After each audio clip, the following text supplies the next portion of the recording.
Thank you, everyone, for having me today and for listening to this talk. My name is Rujitha Wilson, and I am a behavioral child neurologist at UCLA and the UCLA Center for Autism Research and Treatment. And I am very excited to be speaking to you today about a both research and clinical area of great importance to me, which is motor function, and specifically motor function in autism. And I'll be describing both research and clinical applications in this area. Quickly, here are my disclosures. I do have NIH funding for some of my studies. And the other two, the work with the USTA and Acing Autism, are both unfunded, but I do work on two committees related to those organizations. So today I'm going to be talking about motor dysfunction or impairments or function in autism spectrum disorder. I'll be using some of the terminology such as dysfunction and impairment somewhat interchangeably. I may also use terms such as challenges or difficulties. I'm also going to be discussing translational tools to improve characterization of motor impairments and identify motor biomarkers in autism. And then we're going to switch over gears to talking about organized physical activity as an intervention for motor impairments in individuals with autism. And really kind of leveraging community-based available interventions that can help our autistic individuals. And what I should also say here is I'll use both identity and person-first language. I also do use some language such as risk and disorder, and partly this is because of some of the literature that I'm citing, but overall what I want to convey is that I aim to be respectful of all individuals and preferences regarding language as well. So let's now talk a little bit about motor function or impairments in autism. Well, as many of you have probably seen this or are aware or will hear in the talks today as a part of the symposium, you'll see that autism spectrum disorder is largely based on two diagnostic domains: social communication impairments and repetitive behaviors and restricted interests. And there to the left of the screen, you'll see the categories or areas that we're looking for in both of these domains. You also see down here to the right of this Venn diagram some other co-occurring conditions. And as a neurologist in the clinic, I frequently come across these. These are things such as epilepsy or seizures, insomnia or other sleep difficulties, and then what we maybe broadly characterize as psychiatric, but high rates of co-occurring ADHD or anxiety. But what I'll be talking about today are motor impairments. And right now, motor impairments in the DSM-5 are listed as an associated deficit. And there to the left, what I brought up, you'll see they're largely described or are described in the DSM as odd gait, clumsiness, and other abnormal motor signs. So they're there, which is important and should be recognized by clinicians. And I'll go on to talk about this a little bit more, but those domains are somewhat broad and somewhat vague. So trying to maybe know exactly what to identify could be difficult, and we'll talk about how we're trying to address that here at UCLA. But let me first give you a little bit more scientific background to what I'll be speaking about today. That's really about the importance of motor function in autism. Well, motor development is one of the earliest benchmarks of developmental progress. So things like rolling, crawling, and particularly walking are milestones that caregivers and clinicians are really looking for to monitor for typical development or concerns for any atypical development or delays. And these motor milestones or motor skill development are crucial in driving multiple cognitive processes. So when a toddler begins locomotion, they are now open to more environmental exploration, object manipulation, and engaging with caregivers and peers. So really laying down the foundation for things like language and social communication development, spatial awareness, and other areas as they explore the world. Motor impairments or dysfunction are prevalent in autism and may also be one of the first signs of atypical development for those individuals who go on to receive a diagnosis of autism. And I'll touch on this a little bit more throughout the talk. Motor development can be observed and measured over time. As I noted earlier, what clinicians and caregivers are looking for, but also important because if there is atypical development, you can begin identifying it. And motor function, in theory, can also serve as a target for intervention and in turn, potentially improve many areas of development, not just motor, but perhaps even language or social communication and engagement. Now, this slide, or this study, what I should say, further highlights this prevalence of motor difficulties in autism. And this was a population-based cohort study done in Australia, but of a large number of autistic individuals. And within their sample, about 35% met criteria for motor difficulties. And this was almost similar to the rate of intellectual disability, really highlighting the frequency that motor difficulties were occurring. I should note, and I don't cite them here, but other studies have found the range of motor difficulties to be 50 to 80% in a large range of autistic individuals. The prevalence of motor difficulties often did increase with age here in this population. That's important to note here because often we think about diagnosing motor difficulties in early childhood or in infancy, and after a certain time, we don't pay as much attention to them. So after a period of receiving physical therapy or occupational therapy, sometimes these motor issues go under-recognized and interventions are not maybe provided at later ages. But also what's very important to note here, and something we'll talk about a lot today, is that despite this prevalence of motor difficulties, diagnosing clinicians reported motor difficulties in only 1.3% of cases. So again, largely under-recognized despite their prevalence. This next slide really further serves to further highlight this prevalence and also the prevalence across a lifespan. And so to sort of distill this more busier graph or table, I should say, is in the first column are different motor domains. So things like gross motor, fine motor, motor stereotypies or repetitive motor behaviors, higher order motor control like postural control or imitation and praxis. And then the other two columns have ages. The first one is school-age children and adults with autism, and the second one being toddlers and preschoolers with autism, and what's described at infants as risk for autism. That's an infant with a sibling with autism. And again, we'll talk about that a little bit more later. But really what you can see on this table is that motor difficulties in all of these domains have been described in autistic individuals across a lifespan. And so that really hones in on the importance of screening for these things and trying to identify some of these motor difficulties. But despite the importance of motor function and the prevalence in autism, they often go under-recognized and under-screened. And this is largely because there remain some big gaps in research in this area. First, we don't really have great standardized motor assessments that can be used in individuals with a range of cognitive and behavioral abilities. So oftentimes studies focusing not on those individuals who have intellectual disability. And we're sort of lacking sensitive and specific measures that can yield more objective or granular results regarding these motor difficulties and whether or not, if we're studying in early infancy, whether or not they may be predictive of later neurodevelopmental outcomes. Lastly, what there still is a paucity of research in is also identifying some neural mechanisms or the brain functions that might be associated or underlying motor dysfunction that we particularly see in autism and other neurodevelopmental disorders. But in order to address that question, which is of interest to me as a neurologist, as a researcher, and for us really understanding the neurobiology of these motor difficulties, we do first need to be able to characterize them better.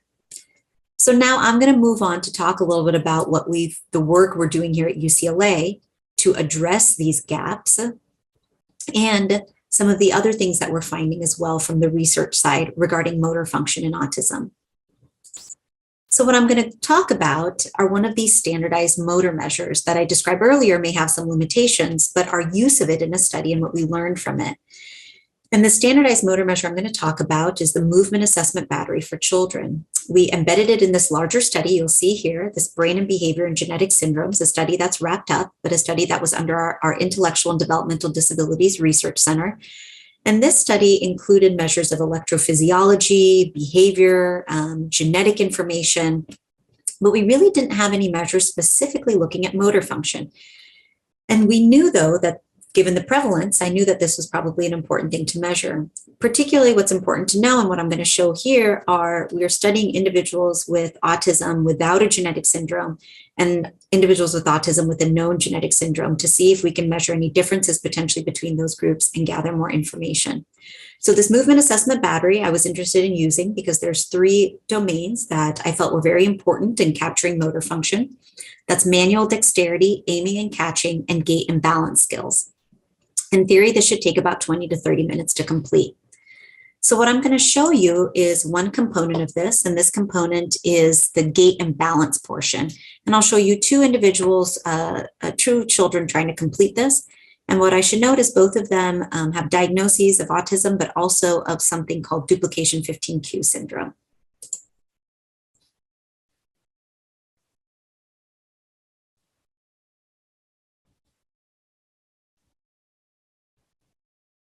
So here in this first clip, we see this very cute child walking across this line. He does make it to the other side, but it's a little hard to tell whether some of the hesitation we see is because he doesn't want to do it, because he's not quite sure what to do, or because maybe he's not able to do it, which is walk across the line in various different ways. What we call casual gait, that's sort of normal, typical how you're walking, on your toes, on your heels, and something in tandem, one foot in front of the other. So now let's look at this other child. Now she makes it all the way across. She does a great job. And what we see here in her is though she makes it across, but what you can almost immediately visually see is both of her toes are sort of turned in. She's up on her toes and she's kind of walking inward like this. And as a neurologist, that indicates to me that there's potentially some spasticity, or what I should say is increased tone in her movement, causing her to walk like that. And it starts bringing up things for me of wondering what could be the reason for this motor difficulty and the reason for why she's walking in that way. But ultimately, when we looked at the data of this test, what we found was that both of these individuals scored at the floor, what we should say got the lowest score in these tasks, not because of how they walked or what they were able to complete, but because of what they could not do, which was not do it in the allotted time. And as I mentioned earlier, not do all the different tasks that the specific assessment called for. So rather than getting really a measure that gave us a sense of what they could do or a range of ability, all we knew was that they both scored zeros or at the floor. We didn't really capture some of the qualitative motor information that we know is really important when trying to understand why these motor issues occur and how exactly to treat them. And when we went back and looked at all the data for this assessment and those other domains, we found that was frequently the case for the population of individuals we were studying, that despite maybe being able to conduct some portions of it, rather than capturing some of the really important qualitative motor data, we were just capturing floor scores because of many other reasons for not being able to complete the tasks. So that really led me to go and do a deeper dive into the literature to better see and understand what motor assessments existed and whether or not they are useful or right for the population of individuals that we're studying with autism. And what we found largely across the board were what I mentioned earlier, were motor assessments that generally can't be used for individuals with varying cognitive and behavioral function, and those that might provide more objective or granular measures. But really what we identified as missing are quantitative measures or objective measures that can be used in a range of individuals with range of intellectual ability and those with a range of language ability, and those measures that can really capture these more qualitative aspects that I showed you in the previous slide.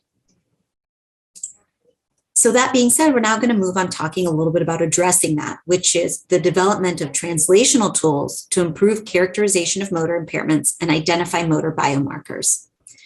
So the domain that I showed you was a gait domain, a gait imbalance. And what we found from our data was that this area of motor function, gross motor ability, was affected in quite a large number of the individuals that we were studying. So what I moved to using was something called quantitative gait analysis. And this gait mat essentially allows an individual to just walk across it, and there's sensors embedded within the mat, pressure sensors, that allow us to derive things called spatiotemporal or kinematic variables of gait, more objective measures of gait. And I'll show you a little bit more about that. But let me first show you what this mat looks like. So down at the bottom here, you'll see the footsteps. The green line indicates her center of mass, which is pretty straight, kind of following along with her. And these two at the top are her footfalls, where she goes heel to toe and heel to toe. Here on the right is something we call a cyclogram, and essentially it's depicting what we want to see, which is that she, from a gait perspective, is going from a double stance to a single stance. So a double to a double to a single stance. And this particular data, as you can see from the top, is a sibling of a participant we have without an autism or a genetic diagnosis. Now let's look at her sibling. Her sibling is about a year older. And what we see here is down at the bottom again, we see her footsteps. Right off the bat, you see that her gait is pretty wide compared to her sibling. Her center of mass is sort of following the way that she's trying to balance herself rather than straight. In her footfalls here, we see a slight difference in her right foot compared to her left foot, maybe just not utilizing that whole part of her foot. And clearly you can see in this right here in her cyclogram to the right that it's not showing us that double to single stance that we want to see. So what do we see here? Essentially that her gait looks quite different when we use this objective measure compared to her sibling. So let's look a little bit at the data that this generates. Well, here, first you can see just a picture of their footfalls, we call them. And already right off the bat, you can see there's some big differences. But then we look at some of the objective measures that we're able to derive. The first one is speed or velocity, how fast she's walking. And you can see that the sibling with this genetic syndrome called duplication 15q syndrome and autism, her speed is less than half that, what we consider normative data from the population in her age range. It is about half that of her sibling without duplication 15q. What I should note is her sibling is younger. So if anything, some of her gait parameters should look even better than her sibling, given the fact that she's a little bit older. The length of her steps is quite short and the width of her steps are quite wide. So essentially what we're seeing is that she's slower and she's more off balance than her sibling and that of most other 4 to 5 year olds. And we can imagine when a tremendous amount of time is just going into trying to walk and do those things, it's likely taking away from other things that she's able to do, both time and maybe even energy. I'll go back and describe slightly. It's not the focus, and just for time's sake, I don't go into detail about duplication 15q syndrome, but what I should say about it is that it is a genetic syndrome, which is highly associated with autism and motor delays and impairments. There are 2 different subtypes of duplication 15q syndrome.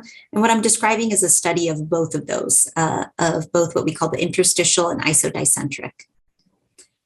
And so the next study, what I'll describe is essentially, you saw some initial preliminary data, but ultimately what we were able to do to better understand or use this quantitative tool was we attended the family conference for Duplication Q Foundation and Parent Advisory Group. And we phenotyped what we called across many measures, not just motor, but EEG and behavioral measures, about 45 individuals. And here in this paper, it represents 39 of those who completed the gait measure, the quantitative gait measure. And we compared those with individuals with autism without a genetic diagnosis and individuals without autism or a genetic diagnosis and no other developmental delays. And we looked at 3 domains or important domains of gait, which are pace, postural control, and variability. And I pulled this line out from our paper here because I'll highlight what we were able to come to or hope to come to, which is the ultimate goal of this work is to develop quantitative motor parameters that could serve as translational clinical endpoints for future treatment trials in this syndrome. So trying to derive meaningful clinical measures that with an intervention or potentially a pharmaceutical agent, we can measure change once that intervention is implemented and feel confident that this measure is stable across these individuals, and with intervention, if there's a change, might represent a meaningful change. So I'll highlight another measure from this data that we looked at. It's this velocity, which I showed you in the earlier slides comparing the siblings. And what we found here, these graphs essentially on the y-axis, you see the normalized velocity, and on the x-axis is divided by groups. So either duplication 15q, TD is typically developing, and NSASD is non-syndromic autism.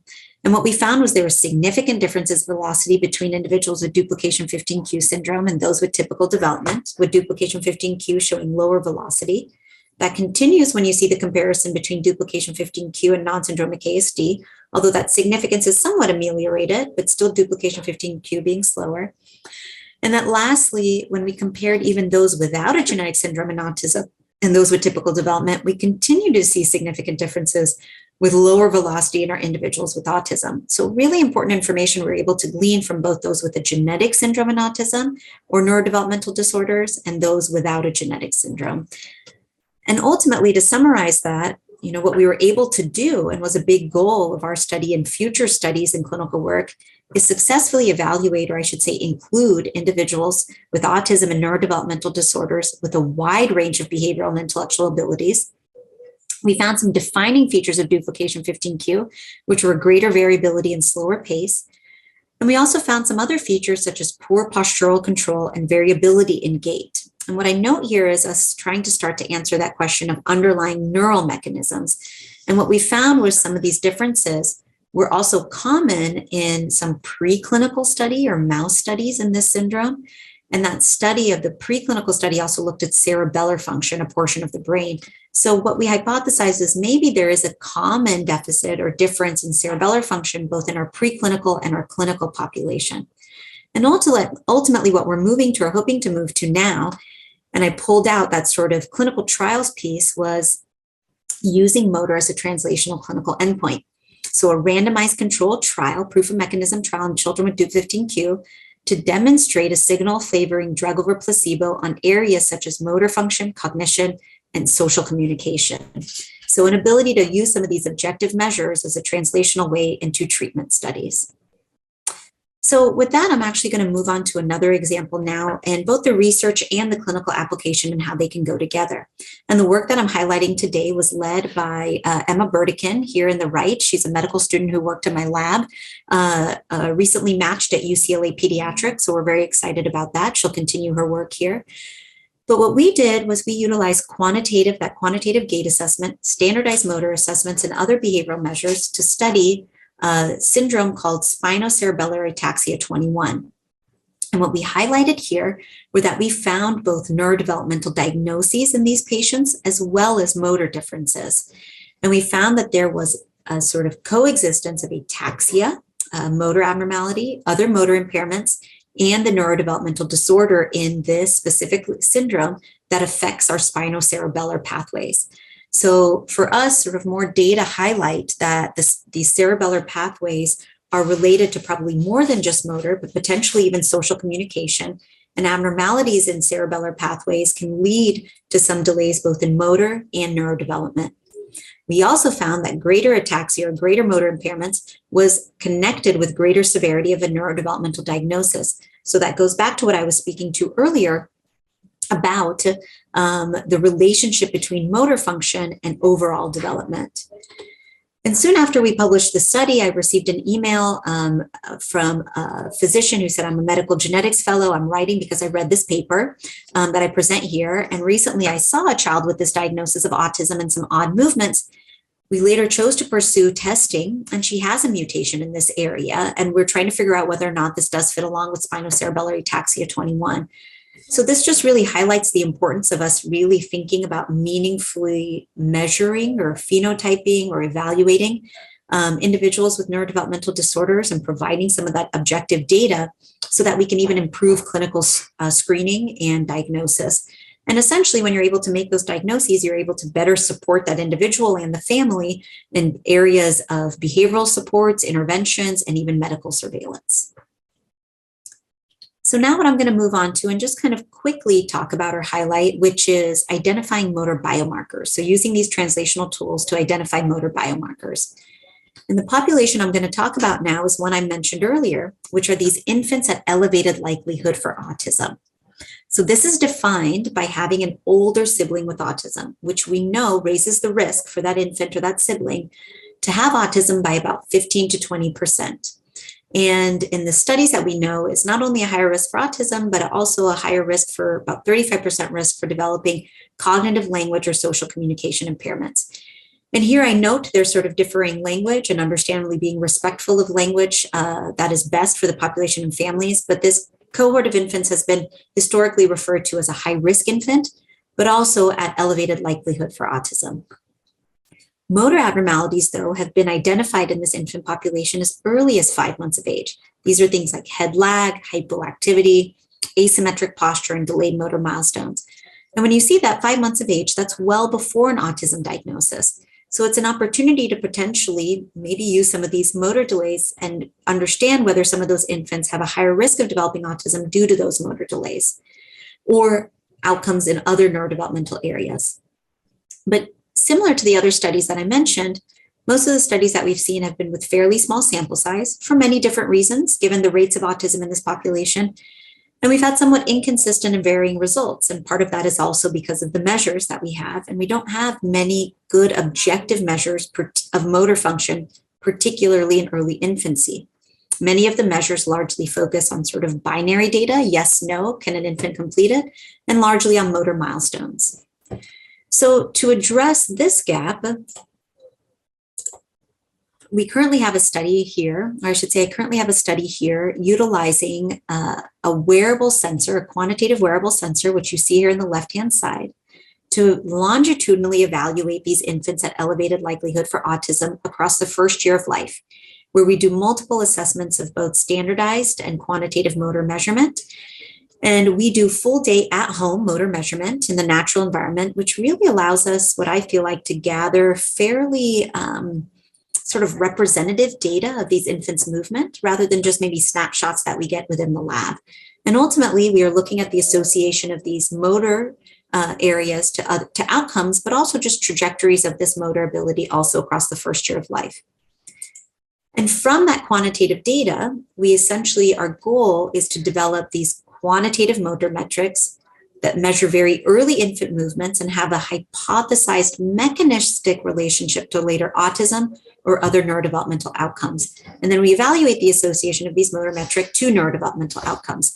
And you'll see, I'll talk next about this measure that we somewhat recently published. This measure that I mentioned here is motion complexity. And motion complexity, or complexity of motion, is essentially your ability to generate a large repertoire of motor behaviors to target different motor tasks. And it's important to have good motion complexity or a good repertoire so that you can achieve different motor tasks. And it's largely thought that poor motion complexity can underlie motor delays, but also that lower or poor motion complexity could be associated with more repetitive movement behaviors. And as we saw earlier in my slides and in other talks likely, or in your knowledge, repetitive motor behaviors are one of the core diagnostic criteria of autism. So we developed this metric of motion complexity, and what you see here on the graphs is on the y-axis, you see autism outcome at 36 months of age. And on the x-axis, you see this motion complexity metric. And essentially what we found were those infants who went on to have an autism diagnosis at 3 years of age showed lower motion complexity compared to those infants who did not go on to have an autism diagnosis. And we see this as early as 3 months of age. We continue to see this at 6 months of age, at 9 months of age as well. And then by 12 months of age, we start to see a lot more overlap. So perhaps really robust in early age. And at later ages, we hypothesize we see that overlap because, as many of you may know, by 9 and 12 months of age, these infants are starting to develop a sort of larger repertoire of locomotion. So that introduces a lot of variability to some of our quantitative metrics. So as we increase the sample size, what we're doing is looking at infants who are walking and crawling and infants who aren't, and better understanding whether this motion complexity measure still differentiates these infants. But this is an opportunity to start identifying maybe some motor subtypes that can be related to atypical development, and not just to be predictive, but offer an opportunity to monitor these infants closely, and then at some point, even hopefully provide some interventions. So I'm going to move on now to the last portion of my talk, and we're now going to shift over to talking about organized physical activity as an intervention for motor impairments in autism. And the reason I talk about this is, again, because these are, and I'll mention these sort of very important tools that many children, individuals, adults participate in without autism often. And what's also important is that they're largely community available in the community and accessible as well. So we talked about how motor impairments can impact other developmental areas, but we also know that these motor impairments in autistic individuals can lead to greater sedentary behavior, ultimately leading to reduced peer interactions. So when we think about what are children doing at ages 5, 6, 9, 10, or older on the playground? Well, they're running and playing catch, they're playing soccer, a lot of motor-based activities, climbing on the playground. And having some of these motor difficulties can perhaps maybe impede an individual to participate in these, or maybe even lessen motivation to participate in them, leading to even less opportunities to interact with what some of their peers may be doing, whether or not there's an interest in doing that. And ultimately, it can also have a negative impact not only on just behavior potentially, but health. We know from data, and this is showing actually broadly, I should say the CDC data is individuals with developmental disabilities, not just autism, but individuals with developmental disabilities, children in particular, are twice as likely to be physically inactive. Obesity rates are 40% higher. And I say children with this data, but this actually goes across the board with individuals with developmental disabilities. And there's also been some studies, one led by Dr. Ann Newmeyer, a child neurologist in Massachusetts, where they did a retrospective study on individuals who visited the emergency department at their hospital. And they found that individuals with autism had higher rates of visits to the emergency department because of fractures. And so they also did another study where they found reduced bone mineral density in these individuals. And one can think that perhaps this is secondary to lack of sort of physical activity or important physical activity that can build bone mineral density. We also know that there's higher risk or rates of other medical comorbidities, such as high blood sugar, so diabetes, and high cholesterol. And this study here, physical activity rates in children and adolescents with autism spectrum disorder compared to the general population, ultimately found that children participate in about 33% less physical activity compared to their typically developing counterparts. So we know, though, that there's many benefits of organized physical activity, and these data are from not individuals with developmental disabilities, but typically developing data. We know that it's good for the brain. It has long-term health benefits, has mental health benefits, cognitive benefits, and it's also really important in building social relationships. And I take this excerpt over here on the right, which is Be Smart, Exercise Your Heart, Exercise Effects on Brain and Cognition. And I highlight this component to show sort of that, brain behavior relationship, which is what they say here is as fitness has also been related to the frontal parietal network, it would follow that children might derive benefits in school performance from increased participation in physical activity.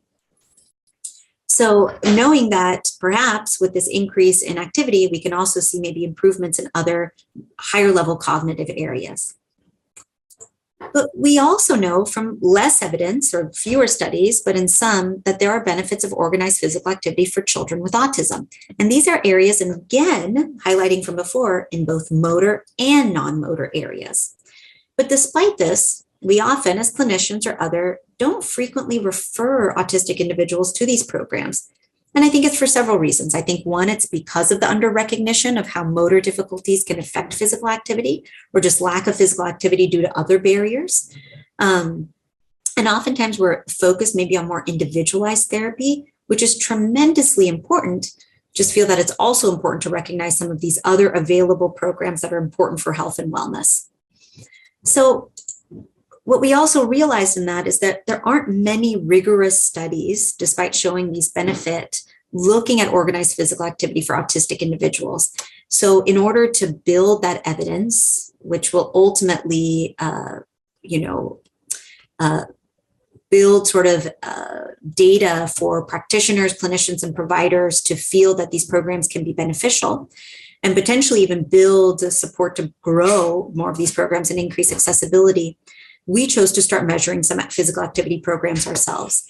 The first one that I'll mention is Acing Autism, which is a national nonprofit organization which adapts tennis for kids with autism. The programs are about 6 to 12 weeks in duration, and there's about 80 programs across the United States. So we deployed some standardized caregiver questionnaires and surveys to evaluate program outcomes. And just for the nature and time for this talk, what I'm going to focus on is the large-scale survey that we designed. Well, this program survey represents about 60 sites across the United States. And what we did was we looked at change that these program directors might have seen when individuals participate in their program from the beginning to the end of the program. So changes in different developmental domains.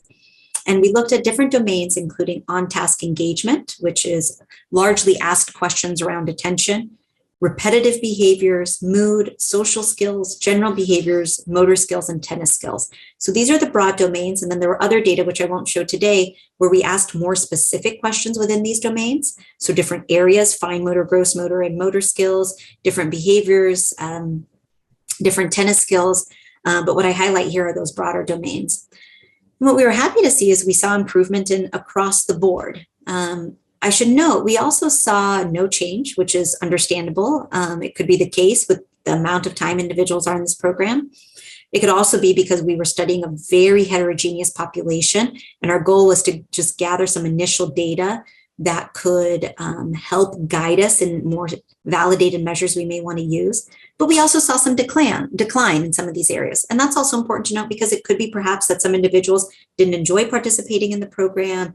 It didn't address some of these areas. But by gathering these data, we can better understand what we might be able to do to what those delivering acing autism might be able to do to tailor the program to help in these areas, but also areas of measurement that would be important to build the evidence base.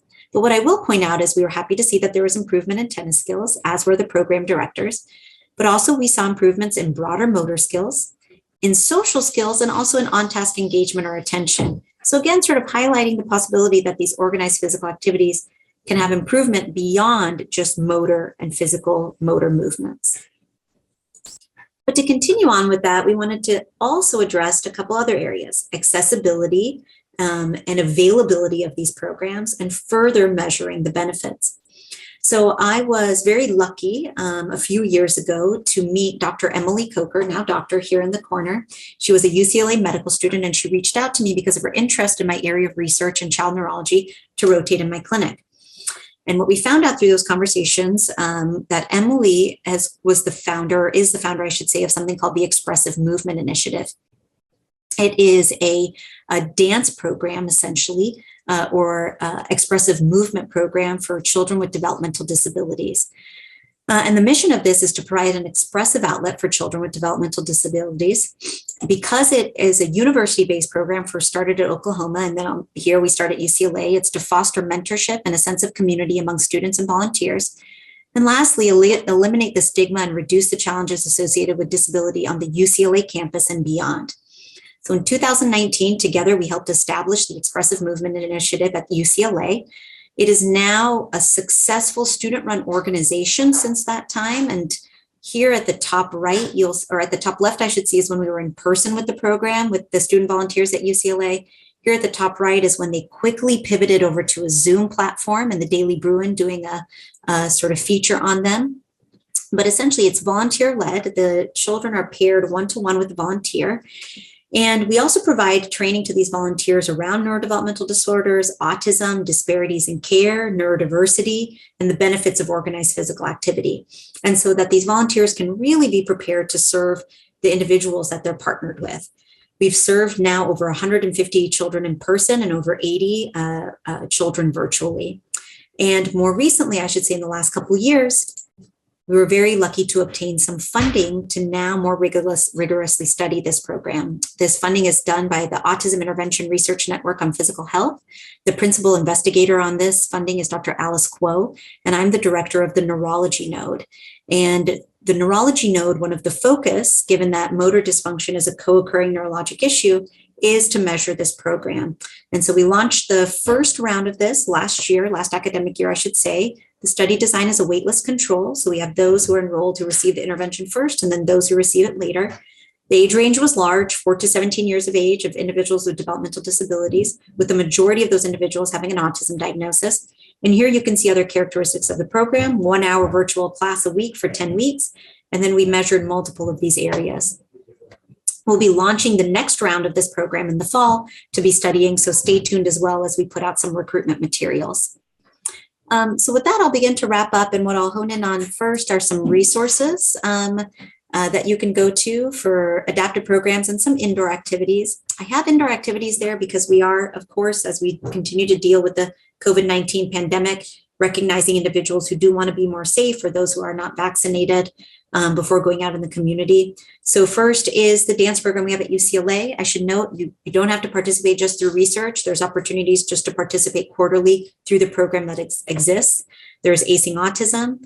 Team Primetime is an organization that I've had a wonderful opportunity to engage with, which is embedded in the LAUSD school system. So if your child is a part of that school system, then there might be an opportunity to engage with Team Primetime. And then I put 2 links from the Special Olympics. There are a few others out there, but here are some of the ones that I found that I thought were beneficial. So in summary, we learned today that motor impairments are prevalent and pervasive co-occurring condition in autism, and routine screening for these impairments is imperative for overall care. So a good developmental history, One could also use some quick checklists in the clinic. One is the DCDQ, which is a very quick checklist around developmental coordination disorder, which is frequently found with autism, or at least pulls some motor areas that I find that individuals with autism might also have. The MABC checklist is a parent checklist equivalent to sort of the standardized assessment that I showed. And although I showed some limitations that we found here today, I should also recognize that this measure still has a lot of strengths in measuring other children. And the checklist itself can at least gather some information on different developmental domains for the caregiver to begin referring. Of course, referral to physical and occupational therapy programs and organized physical activities, and recommendations I often try to give the family to keep the whole family active. Again, recognizing how much they may have on their plate, but even if that's 10 minutes on it for a walk a day, 10 minutes on a bike a day. And going back to the physical and occupational therapy, what I'll note, and I've come to find as a clinician, is that physical therapy in the school system is generally no longer offered if the child can safely access the school or in playground environment. And now this varies from school to school, so I don't want to say all schools are this way, but that's largely the case. Yet many of these individuals still have difficulties in gross motor, balance, postural control. And so if I'm really seeing that in my clinic, then I'm often re-referring to physical therapy or writing a prescription for physical therapy because I do still think some sessions would be important, or at least some tools for the individual and for the family to learn. We also learned today that motor impairments may be related to greater behavioral difficulties. They may also serve as a biomarker for later atypical development. More work to be done in that area. We saw that organized physical activity can have both motor and non-motor benefits for children with autism and other neurodevelopmental disorders. And another tip that I have here that I try to use as a clinician is often creating sort of a medical profile for coaches and teachers. So this is information on seizures if they exist, what to look for, what to do if a seizure occurs, behavioral challenges or behavioral strengths I should also have here, and communication tips for the individual. So their level of communication and what they prefer. Doing this, what I found often makes coaches and teachers, or I should say coaches particularly, much more confident in being able to serve these children. And I think even a better experience for the child and the family. So with that, I want to thank you all for your time. I want to very much thank all the families who generously donate their time to participate in our research. Of course, many of my collaborators and mentors, all of the members who work in the motor lab here, and then, of course, those who have provided funding for me to conduct these studies and this work. Thank you very much again for your time.